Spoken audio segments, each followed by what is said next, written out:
ನಮಸ್ಕಾರ ಎಲ್ಲರಿಗೂ. ನನ್ನ ಹೆಸರು ವೀಣಾ. ನಾನು ವೆಲ್ನೆಸ್ ಕೋಚ್. ಸೊ ಇವತ್ತಿನ ಒಂದು ವಿಡಿಯೋದಲ್ಲಿ ಎಳನೀರಿನ ಬಗ್ಗೆ ನಾವು ಹೆಚ್ಚಿನ ಮಾಹಿತಿಯನ್ನು ತಿಳ್ಕೊಳ್ಳೋಣ. ಜೊತೆಗೆ ಯಾರೆಲ್ಲ ಇದನ್ನು ಕುಡಿಬಹುದು, ಯಾರೆಲ್ಲ ಕುಡಿಬಾರ್ದು, ಇದರಲ್ಲಿ ಎಷ್ಟೆಲ್ಲ ನಮಗೆ ವಿಟಮಿನ್ ಮಿನರಲ್ಸ್ ಸಿಗತ್ತೆ, ಆಮೇಲೆ ಇದು ನಮ್ಮ ಎಷ್ಟೆಲ್ಲ ಸಮಸ್ಯೆಗಳಿಗೆ ಪರಿಹಾರವಾಗಿರುತ್ತೆ ಅನ್ನೋದನ್ನು ತಿಳ್ಕೊಳ್ಳೋಣ. ಸೊ ಇನ್ನೂವರೆಗೂ ಯಾರೆಲ್ಲ ನನ್ನ ಚಾನೆಲ್ನ ಸಬ್ಸ್ಕ್ರೈಬ್ ಮಾಡ್ಕೊಂಡಿಲ್ಲ, ಬೇಗ ಸಬ್ಸ್ಕ್ರೈಬ್ ಮಾಡ್ಕೊಳ್ಳಿ. ಇಲ್ಲಿ ಸಿಗುವಂಥ ಮಾಹಿತಿನ ತುಂಬ ಜನರಿಗೆ ಹಂಚಿಕೆ ಮಾಡ್ಕೊಳ್ಳಿ, ಅದರಿಂದ ಅವ್ರಿಗೂ ಕೂಡ ಉಪಯೋಗ ಆಗಲಿ ಅಂತ ಹೇಳ್ತೀನಿ.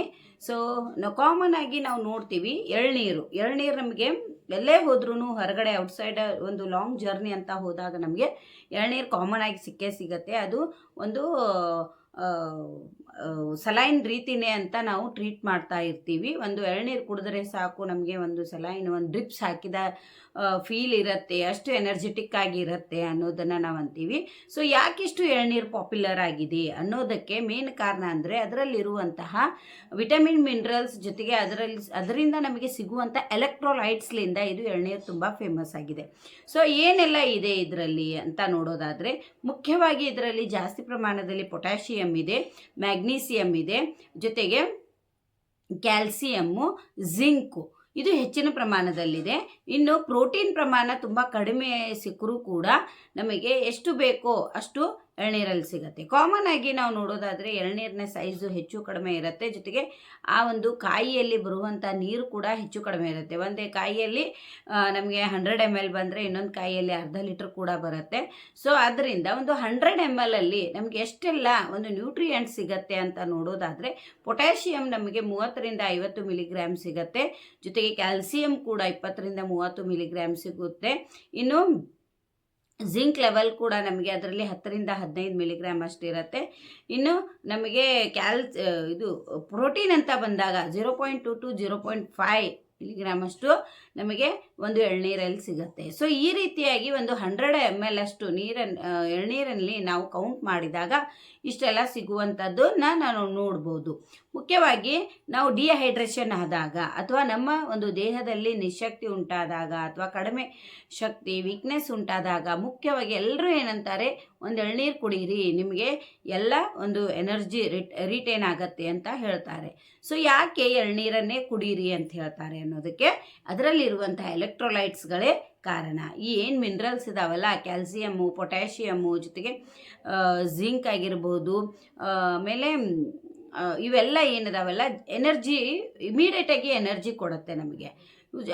ಒನ್ ಟೈಪು ORS ಇದ್ದ ಹಾಗೆ. ಸೊ ORS ನಾವು ಏನಾದರೂ ನಮಗೆ ಎನರ್ಜಿ ಕಡಿಮೆ ಫೀಲ್ ಆದಾಗ ಹುಡುಕ್ತಾ ಹೋಗಬೇಕಾಗತ್ತೆ. ಬಟ್ ಎಳ್ನೀರು ನಾವು ಎಲ್ಲೂ ಹೋದರೂ ಕೂಡ ಬೇಗನೆ ಅವೈಲೇಬಲ್ ಇದೆ. ಆಮೇಲೆ ನ್ಯಾಚುರಲ್ ಆಗಿ ನಮಗೆ ಎನರ್ಜಿಯನ್ನು ರೀಗೇನ್ ಮಾಡಲಿಕ್ಕೆ, ಬಾಡಿಯನ್ನು ಹೈಡ್ರೇಷನ್ ಇಟ್ಕೊಳ್ಳಿಕ್ಕೆ ತುಂಬ ಸಹಾಯ ಮಾಡಿಡುತ್ತೆ.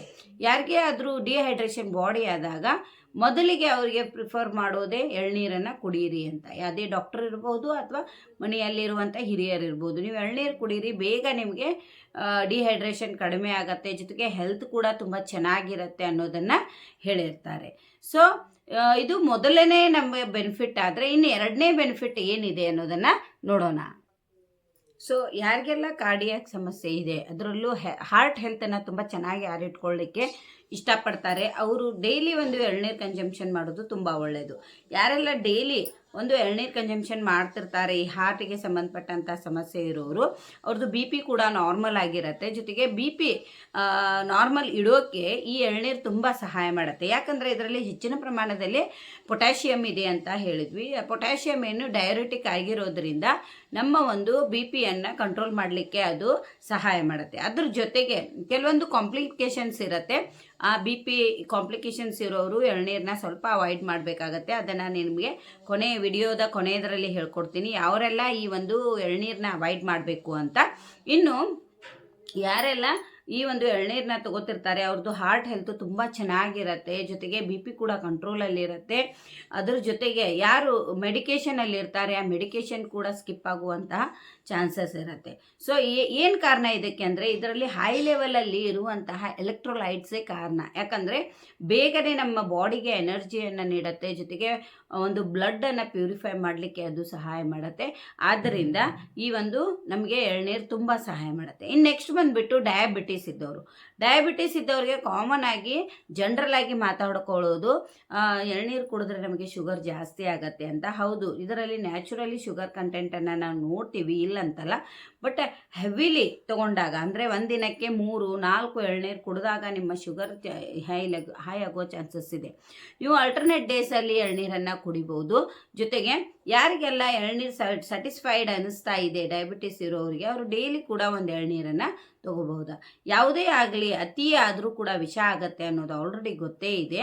ಅತಿ ಆದರೂ ಕೂಡ ಅಮೃತ ಕೂಡ ವಿಷ ಆಗತ್ತೆ ಅನ್ನೋದು. ಆದ್ದರಿಂದ ಎಳ್ನೀರು ನಾವು ಪ್ರಮಾಣದಲ್ಲೇ ಕುಡಿಬೇಕು. ಅದ್ರ ಜೊತೆಗೆ ಒಂದಿನಕ್ಕೆ 1 ಎಳ್ನೀರಾದರೆ ತುಂಬ ಜಾಸ್ತಿನೇ ಆಯಿತು ಅಂತ ಹೇಳ್ಬೋದು ಡಯಾಬಿಟಿಸ್ ಇರೋರಿಗೆ, ಅದರಲ್ಲಿ ನ್ಯಾಚುರಲ್ ಆಗಿ ಶುಗರ್ ಕಂಟೆಂಟ್ ಇರೋದ್ರೆ. ಬಟ್ ಎಲೆಕ್ಟ್ರೋಲೈಟ್ಸ್ಲಿಂದ ಅವ್ರ ಬಾಡಿ ಆ್ಯಕ್ಟಿವ್ ಆಗಿರೋಕ್ಕೆ ಹೆಲ್ಪ್ ಆಗುತ್ತೆ. ಜೊತೆಗೆ ಅವ್ರ ಬಾಡಿ ಫ್ರೆಶ್ ಆಗಿ ಫೀಲ್ ಆಗುತ್ತೆ. ಇದು ನಮಗೆ ಇದು ಡಯಾಬಿಟಿಸ್ ಆ್ಯಂಡ್ ಯಾವುದು BP ಕಂಟ್ರೋಲ್ ಮಾಡಲಿಕ್ಕೆ ತುಂಬ ಸಹಾಯ ಮಾಡುತ್ತೆ. ಸೊ ಇನ್ನು ಇದು ಒಬೆಸಿಟಿ ಲೆವೆಲನ್ನು ಕಡಿಮೆ ಮಾಡಲಿಕ್ಕೆ ಯಾವ ರೀತಿ ಹೆಲ್ಪ್ ಮಾಡುತ್ತೆ ಅನ್ನೋದನ್ನು ನೋಡೋಣ. ಎಳ್ನೀರಲ್ಲಿ ನಮಗೆ ಒಂದು ಎಳ್ನೀರು ತೊಗೊಂಡಾಗ ಅದರಲ್ಲಿ ಹೆಚ್ಚು ಕಡಿಮೆ ಒಂದು 500 ml ಇಂದ 1000 ml ಅಂತಂದರೆ 1 ಲೀಟ್ರ್ವರೆಗೂ ನಮಗೆ ನೀರು ಸಿಗಬಹುದು. ಜೊತೆಗೆ ಅದರಲ್ಲಿರುವಂತಹ ಒಂದು ವಿಟಮಿನ್ ಮಿನರಲ್ಸ್ ಲೆವೆಲ್ ಕೂಡ ಹೆಚ್ಚು ಕಡಿಮೆ ಆಗೋ ಚಾನ್ಸಸ್ ಇರುತ್ತೆ. ಹೆಚ್ಚು ಪ್ರಮಾಣದಲ್ಲಿ ನಮಗೆ ಎಳ್ನೀರು ಸಿಗುತ್ತೆ, ಅಷ್ಟು ನಮಗೆ ಮಿನರಲ್ಸ್ ಜಾಸ್ತಿ ಆಗ್ತಾ ಹೋಗುತ್ತೆ. ಇನ್ನು ಇದರಲ್ಲಿ ನಾವು ಕ್ಯಾಲರಿಯನ್ನು ಕೌಂಟ್ ಮಾಡಿದಾಗ ನಾವು ಎಷ್ಟೇ ಎಳ್ನೀರನ್ನು ಒಂದು ಕೌಂಟ್ ತೊಗೊಂಡ್ರೂ ಕೂಡ ಅದರಲ್ಲಿ 60 ಕ್ಯಾಲರಿ ಅಷ್ಟೇ ಸಿಗುತ್ತೆ. ನಾವು ಯಾವಾಗ ಒಬೆಸಿಟಿ ಲೆವೆಲ್ನ ಅಥವಾ ವೆಯ್ಟ್ ರಿಡಕ್ಷನ್ ಮಾಡುವಂತಹ ಒಂದು ಪ್ಲ್ಯಾನ್ನಲ್ಲಿ ಇರ್ತೀವಿ, ಆ ಸಮಯದಲ್ಲಿ ಏನಾಗುತ್ತೆ, ನಮಗೆ ಸಟೈಟಿ ಕ್ರಿಯೇಟ್ ಆಗೋದೇ ಇಲ್ಲ, ಬೇಗನೆ ನಮಗೆ ಸ್ಯಾಟಿಸ್ಫ್ಯಾಕ್ಷನ್ ಅನಿಸೋದೇ ಇಲ್ಲ ಎಷ್ಟೇ ಆಹಾರ ತಿಂದರೂ ಕೂಡ. ಯಾಕಂದರೆ ನಾವು ಕ್ಯಾಲರಿಯನ್ನು ಡಿಫಿಸಿಯೇಟ್ ಮಾಡ್ತಾ ಇರ್ತೀವಿ. ಆದ್ದರಿಂದ ಅದ್ರ ಜೊತೆಗೆ ನಮಗೇನಾಗ್ತಾ ಹೋಗುತ್ತೆ, ವೀಕ್ನೆಸ್ ಬರೋ ಚಾನ್ಸಸ್ ಇರುತ್ತೆ, ಅಥವಾ ಎಲೆಕ್ಟ್ರೋಲೈಟ್ಸ್ ಬಾಡಿಯಲ್ಲಿ ಇಂಬ್ಯಾಲೆನ್ಸ್ ಆಗೋ ಚಾನ್ಸಸ್ ಇರುತ್ತೆ. ಆದ್ದರಿಂದ ನಾವೇನು ಮಾಡಬೇಕಾಗತ್ತೆ, ಎಳ್ನೀರನ್ನು ನಾವು ಪ್ರಿಫರ್ ಮಾಡಿದರೆ ಕ್ಯಾಲರಿ ಕೂಡ ಕಡಿಮೆ ಇರುತ್ತೆ, ಎಲೆಕ್ಟ್ರೋಲೈಟ್ಸ್ ಕೂಡ ಅದರಲ್ಲಿ ನಮಗೆ ಜಾಸ್ತಿ ಪ್ರಮಾಣದಲ್ಲಿ ಸಿಗುತ್ತೆ. ಇನ್ನು ನೆಕ್ಸ್ಟ್ ಬರೋದು ಅಂತಂದರೆ, ನಾವು ಒಂದು ವೆಯ್ಟ್ ರಿಡಕ್ಷನಲ್ಲಿ ಇದ್ದಾಗ ಎಕ್ಸಸೈಸನ್ನು ಮಾಡ್ತೀವಿ, ವರ್ಕೌಟನ್ನು ಮಾಡ್ತೀವಿ. ಆ ಟೈಮ್ದಲ್ಲಿ ಮಸಲ್ಸ್ ಕ್ರ್ಯಾಂಪ್ಸ್ ಎಲ್ಲ ಆಗೋ ಚಾನ್ಸಸ್ ಇರುತ್ತೆ. ಸೊ ಮಸಲ್ಸ್ ಕ್ರ್ಯಾಂಪ್ಸ್ ಎಲ್ಲ ಯಾವಾಗ ಆಗತ್ತೆ ಅನ್ನೋದಂತಂದರೆ, ನಮ್ಮ ಬಾಡಿಯಲ್ಲಿ ಎಲೆಕ್ಟ್ರೋಲೈಟ್ಸ್ನ ಇಂಬ್ಯಾಲೆನ್ಸ್ ಆದಾಗ ಮಾತ್ರ ನಮಗೇನಾಗುತ್ತೆ, ಮಸಲ್ಸ್ ಕ್ರ್ಯಾಂಪ್ಸ್ ಆಗೋಕ್ಕೆ ಸ್ಟಾರ್ಟ್ ಆಗುತ್ತೆ. ಸೊ ಅದನ್ನು ಗಮನದಲ್ಲಿಟ್ಕೊಂಡು ನಾವು ಎಳ್ನೀರನ್ನು ರೆಗ್ಯುಲರ್ ಆಗಿ ತೊಗೊಂಡ್ವಿ ಅಂದರೆ, ಒಬೆಸಿಟಿ ಲೆವೆಲ್ ಕಡಿಮೆ ಮಾಡ್ಕೊಳ್ಳುವಾಗ ಅಥವಾ ವೆಯ್ಟ್ ರಿಡಕ್ಷನಲ್ಲಿ ವರ್ಕೌಟ್ ಮಾಡುವಾಗ ನಮ್ಮ ಬಾಡಿ ಒಂದು ಹೆಲ್ದಿ ಆದಂತಹ ಒಂದು ವೆಯ್ಟ್ ರಿಡಕ್ಷನ್ ಪ್ಲ್ಯಾನಲ್ಲಿ ಉಳ್ಕೊಳ್ಳುತ್ತೆ ಅಂತ ಹೇಳ್ಬೋದು. ರೆಗ್ಯುಲರ್ ಆಗಿ ನಾವು ಎಳ್ನೀರು ತಗೊಳ್ಳೋದ್ರಿಂದ ಈ ಕಿಡ್ನಿ ಹೆಲ್ತನ್ನು ತುಂಬ ಚೆನ್ನಾಗಿಟ್ಕೊಳ್ಳಿಕ್ಕೆ ಇದು ತುಂಬ ಸಹಾಯ ಮಾಡುತ್ತೆ. ನೀವು ಆಲ್ರೆಡಿ ಗಮನಿಸಿರಬಹುದು, ಯಾವಾಗ ನಾವು ಕಿಡ್ನಿ ಹೆಲ್ತನ್ನು ನೋಡಿದಾಗ ಜಾಸ್ತಿ ನೀರನ್ನು ಕುಡೀರಿ ಅಂತ ಹೇಳ್ತಾರೆ. ಅದ್ರ ಜೊತೆಗೆ ಎಲೆಕ್ಟ್ರೋಲೈಟ್ಸ್ ಇರುವಂಥ ನೀರನ್ನು ನಾವು ಕುಡಿದ್ರೆ ತುಂಬ ಒಳ್ಳೆಯದು. ಯಾಕಂದರೆ ನಮ್ಮ ಕಿಡ್ನಿ ಸ್ಟೋನ್ಸ್ ಎಲ್ಲ ಆಗುತ್ತೆ. ರೆಗ್ಯುಲರ್ ಆಗಿ ಯಾರೆಲ್ಲ ಎಳ್ನೀರು ತಗೋತಾರೆ ಅವರಿಗೆ ರೀನಲ್ ಸ್ಟೋನ್ಸ್ ಅಥವಾ ರೀನಲ್ ಕಿಡ್ನಿ ಪ್ರಾಬ್ಲಮ್ ಅಂತ ಏನು ಹೇಳ್ತೀವಿ, ಅದು ಆರಾಮದಾಯಕವಾಗಿ ಯಾವುದೇ ಮೆಡಿಕೇಶನ್ ಇಲ್ಲದೇನೆ ಅದನ್ನು ಏನು ಮಾಡ್ಬೋದು, ನಾವು ಸಾಲ್ವ್ ಮಾಡ್ಕೊಳ್ಬಹುದು ಅಂತಲೇ ಹೇಳ್ಬಹುದು. ಇದರಲ್ಲಿ ಇನ್ನು ನೆಕ್ಸ್ಟು ಎಳ್ನೀರಲ್ಲಿ ಜಾಸ್ತಿ ಪ್ರಮಾಣದಲ್ಲಿ ಎಂಜೈಮ್ಸ್ಗಳಿವೆ. ಸೊ ಇವೆಲ್ಲ ಏನು ಮಾಡುತ್ತೆ, ನಮ್ಮ ಬೋನ್ ಹೆಲ್ತಿಗೆ ತುಂಬ ಚೆನ್ನಾಗಿ ವರ್ಕ್ ಮಾಡಿಕೊಡುತ್ತೆ. ಜೊತೆಗೆ ಮಸಲ್ಸ್ ಗೇನ್ ಆಗೋಲಿಕ್ಕೂ ತುಂಬ ಸಹಾಯ ಮಾಡುತ್ತೆ. ನಮ್ಮ ಒಂದು ಬಾಡಿಯ ಒಂದು ವೇಟನ್ನು ಮೇಂಟೆನೆನ್ಸ್ ಮಾಡಲಿಕ್ಕೆ ಕೂಡ ಎಳ್ನೀರು ತುಂಬ ನಮಗೆ ಹೆಲ್ಪ್ ಮಾಡುತ್ತೆ ಅಂತಲೇ ಹೇಳ್ಬೋದು. ನಮ್ಮ ಒಂದು ಹಾರ್ಮೋನಲ್ ಇಂಬ್ಯಾಲೆನ್ಸ್ ಕೂಡ ಆಗಿದ್ದರೆ ಅದನ್ನು ಕೂಡ ನಮಗೇನು ಮಾಡಿಕೊಡುತ್ತೆ, ಅದು ಸರಿ ಮಾಡಿಕೊಡುವಂತಹ ಒಂದು ವಿಟಮಿನ್ ಮಿನರಲ್ಸ್ ಎಲ್ಲ ಏನಿದೆ ಈ ಒಂದು ಎಳ್ನೀರಲ್ಲಿದೆ. ಇನ್ನು ಯಾರಿಗೆಲ್ಲ ಆ್ಯಸಿಡಿಟಿ ಪ್ರಾಬ್ಲಮ್ ಇದೆ, ಅಥವಾ ಹುಳಿ ತೇಗ್ ಬರೋದು, ಅಥವಾ ಹಾರ್ಟ್ ಬರ್ನ್ ಅಂತ ಹೇಳ್ತೀವಿ ಅಂತಂದರೆ, ಹುಳಿ ತೇಗ್ ಬರೋದ್ರ ಜೊತೆಗೆ ಉರಿ ಬರುವಂತಹ ಒಂದು ಕಂಡೀಷನ್ ಇರುತ್ತೆ. ಇನ್ನು ಮಲಬದ್ಧತೆ ಪ್ರಾಬ್ಲಮ್ ಇದ್ದವರು ಕೂಡ, ಅಥವಾ ಕಾನ್ಸ್ಟಿಪೇಷನ್ ಪ್ರಾಬ್ಲಮ್ ಇದ್ದವ್ರಿಗೂ ಕೂಡ ಈ ಒಂದು ಎಳ್ನೀರು ಪ್ರತಿನಿತ್ಯ ಒಂದು ಎಳ್ನೀರು ಕುಡಿತಾ ಬಂದರೆ, ಆಲ್ಟರ್ನೇಟ್ ಡೇಸಲ್ಲೂ ಕುಡಿಬೋದು ಅಥವಾ ಪ್ರತಿನಿತ್ಯನೂ ಕುಡಿಬೋದು. ಕುಡಿತಾ ಬಂದರೆ ನಿಮಗೆ ಉರಿ ತೇಗ್ ಏನಾಗುತ್ತೆ, ಕಂಟ್ರೋಲಿಗೆ ಬರುತ್ತೆ. ಜೊತೆಗೆ ಮಲಬದ್ಧತೆ ಸಮಸ್ಯೆ ಇದ್ದವರಿಗೆ, ಮಲಬದ್ಧತೆ ಇದ್ದವರಿಗೆ ಒಂದು ಸಾಫ್ಟ್ ಆಗಿ ಮಾಡಿ ನಿಮಗೇನು ಮಾಡುತ್ತೆ, ಸ್ಟೂಲ್ ಪಾಸ್ ಮಾಡಲಿಕ್ಕೆ ಸಹಾಯ ಮಾಡುತ್ತೆ. ಇದು ಕೂಡ ತುಂಬ ಇಂಪಾರ್ಟೆಂಟ್ ಆಗಿದೆ. ಇನ್ನು ನೆಕ್ಸ್ಟ್ ಬಂದುಬಿಟ್ಟು ಸ್ಕಿನ್ ಹೆಲ್ತ್ ಅಂತ ಬಂದಾಗ, ಸ್ಕಿನ್ ಹೆಲ್ತಿಗೆ ಅಂತೂ ಇದು ಸೂಪರ್ ಆದಂಥ ಒಂದು ರೆಮಿಡಿ ಅಂತಲೇ ಹೇಳ್ಬೋದು. ಯಾಕಂದರೆ ಇದರಲ್ಲಿರುವಂತಹ ಒಂದು ಎಲೆಕ್ಟ್ರೋಲೈಟ್ಸ್ ಆಗಿರ್ಬೋದು, ಜೊತೆಗೆ ನಮ್ಮ ಬಾಡಿ ಡಿಹೈಡ್ರೇಷನ್ ಆಗಲ್ಲದೆ ಇರುವ ಹಾಗೆ ನೋಡ್ಕೊಳ್ಳಿಕ್ಕೆ ಸಪೋರ್ಟ್ ಮಾಡುತ್ತೆ. ಈಗ ಚಳಿಗಾಲದಲ್ಲಿ ನಾವು ನೀರು ಕಡಿಮೆ ಕುಡಿತೀವಿ, ಅದರಲ್ಲೂ ಟೇಸ್ಟ್ಲೆಸ್ ಆಗಿರುವಂತಹ ನೀರನ್ನು ಕುಡಿಯೋಕ್ಕೆ ನಮಗೆ ಬೇಸರ ಆಗುತ್ತೆ. ಅದೇ ಎಳ್ನೀರನ್ನು ಕುಡಿಯೋದ್ರಿಂದ ನಮ್ಮ ಬಾಡಿಗೆ ಬೇಕಾಗುವಂತಹ ಒಂದು ಎಲ್ಲ ಎಲೆಕ್ಟ್ರೋಲೈಟ್ಸು ಸಿಗುತ್ತೆ, ಜೊತೆಗೆ ನೀರಿನ ಫುಲ್ಫಿಲ್ ಕೂಡ ಆಗುತ್ತೆ. ಸ್ಕಿನ್ ಕೂಡ ತುಂಬ ಗ್ಲೋವಿಂಗ್ ಆಗಿ ಬರುತ್ತೆ. ಇನ್ನು ಸ್ಕಿನ್ನಿನ ಟೋನ್ ಕೂಡ ತುಂಬ ಚೆನ್ನಾಗಾಗ್ತಾ ಬರುತ್ತೆ. ಸೊ ಇದು ಒಂದು ಸ್ಕಿನ್ನಿಗಿರುವಂತಹ ಬೆನಿಫಿಟ್ಟು. ಓಕೆ, ಇನ್ನೂವರೆಗೂ ಎಲ್ಲ ಎಳ್ನೀರಿನಿಂದ ಏನೆಲ್ಲ ಲಾಭ ಆಗುತ್ತೆ, ಅದ್ರಿಗೆ ಆರೋಗ್ಯದ ಎಷ್ಟೆಲ್ಲ ಸಮಸ್ಯೆಗಳನ್ನು ಬಗೆಹರಿಸ್ಕೊಳ್ಬೋದು ಅನ್ನೋದನ್ನು ನೋಡಿದರೆ, ಇನ್ನು ಯಾರೆಲ್ಲ ಅವಾಯ್ಡ್ ಮಾಡಬೇಕು ಈ ಎಳ್ನೀರನ್ನ ಅನ್ನೋದಾದರೆ, ಯಾರಿಗೆಲ್ಲ ಕಿಡ್ನಿ ಸಮಸ್ಯೆ, ಕಿಡ್ನಿ ಫೇಲ್ಯೂರ್ ಸಮಸ್ಯೆ, ಯೂರಿಕ್ ಆ್ಯಸಿಡ್ ಜಾಸ್ತಿ ಇರೋ ಸಮಸ್ಯೆ ಇರುತ್ತೆ, ಅವರೆಲ್ಲ ಏನು ಮಾಡಬೇಕು, ಎಳ್ನೀರನ್ನು ಸ್ವಲ್ಪ ಅವಾಯ್ಡ್ ಮಾಡಲೇಬೇಕಾಗತ್ತೆ.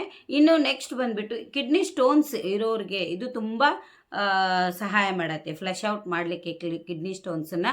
ಬಟ್ ಯಾರಿಗೆಲ್ಲ ಕಿಡ್ನಿಯಲ್ಲಿರುವಂಥ ಸಮಸ್ಯೆಗಳು ಜಾಸ್ತಿ ಇರುತ್ತೆ ಅವರು ಡಾಕ್ಟರ್ ಸಜೆಷನ್ನಲ್ಲೇ ಈ ಎಳ್ನೀರನ್ನು ತಗೊಳ್ಳೋದು ತುಂಬ ಉತ್ತಮ. ಇನ್ನು ಕಾರ್ಡಿಯಾಕ್ ಸಮಸ್ಯೆ ಇರುವಂಥವು, ಹಾರ್ಟಲ್ಲಿ ಹೆಚ್ಚಿಗೆ, ಯಾಕಂದರೆ ಜಾಸ್ತಿ ಪ್ರಮಾಣದ ಪೊಟ್ಯಾಷಿಯಮ್ ಇರೋದರಿಂದ ಹಾರ್ಟಿಗೆ ಸಂಬಂಧಿಸಿದಂಥ ಪೊಟ್ಯಾಷಿಯಮ್ ಕಂಟ್ರೋಲಿಗೆ ಇರುವಂಥ ಕೆಲವೊಂದು ಮೆಡಿಕೇಷನಲ್ಲಿ ಇರ್ತಾರೆ. ಸೊ ಅವ್ರಿಗೂ ಕೂಡ ಇದನ್ನು ಏನು ಮಾಡಿರ್ತಾರೆ, ರಿಸ್ಟ್ರಿಕ್ಟ್ ಮಾಡಿರ್ತಾರೆ. ಸೊ ಅಂಥವ್ರು ಏನು ಮಾಡಬೇಕಾಗತ್ತೆ, ಈ ಒಂದು ಎಳ್ನೀರನ್ನು ಅವಾಯ್ಡ್ ಮಾಡಲೇಬೇಕಾಗತ್ತೆ. ನೋಡಿ, ಎಳ್ನೀರಿನ ಬೆನಿಫಿಟ್ಸ್ ಎಷ್ಟೆಲ್ಲ ಇದೆ. ಇಷ್ಟೆಲ್ಲ ಇದ್ದರೂ ಕೂಡ ನಾವೇನು ಮಾಡ್ತೀವಿ, ಸಾಫ್ಟ್ ಡ್ರಿಂಕ್ಸ್ ಕಡೆನೇ ನಮ್ಮ ಒಂದು ತಲೆ ಹೋಗುತ್ತೆ. ಅದ್ರ ಬದಲಾಗಿ ಪ್ರತಿದಿನ ಸಾಫ್ಟ್ ಡ್ರಿಂಕ್ಸಿಗೂ ಅಷ್ಟೇ ಕಾಸ್ಟ್ ಆಗುತ್ತೆ, ಎಳ್ನೀರಿಗೂ ಅಷ್ಟೇ ಕಾಸ್ಟ್ ಆಗುತ್ತೆ. ಬಟ್ ಸಾಫ್ಟ್ ಡ್ರಿಂಕ್ಸಲ್ಲಿ ಹೈ ಲೆವೆಲಲ್ಲಿ ಕ್ಯಾಲ್ರಿ ಇರುತ್ತೆ, ಇದರಲ್ಲಿ ಮಿನಿಮಮ್ ಲೆವೆಲಲ್ಲಿ ಕ್ಯಾಲ್ರಿ ಇದ್ದು ಎಲೆಕ್ಟ್ರೋಲೈಟ್ಸ್ ಜಾಸ್ತಿ ಇರುತ್ತೆ ಎಳ್ನೀರಲ್ಲಿ.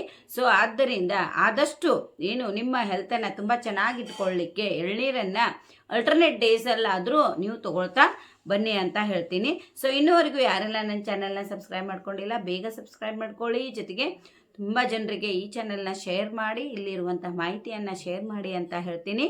ತಮ್ಮೆಲ್ಲರಿಗೂ ನಮಸ್ಕಾರ.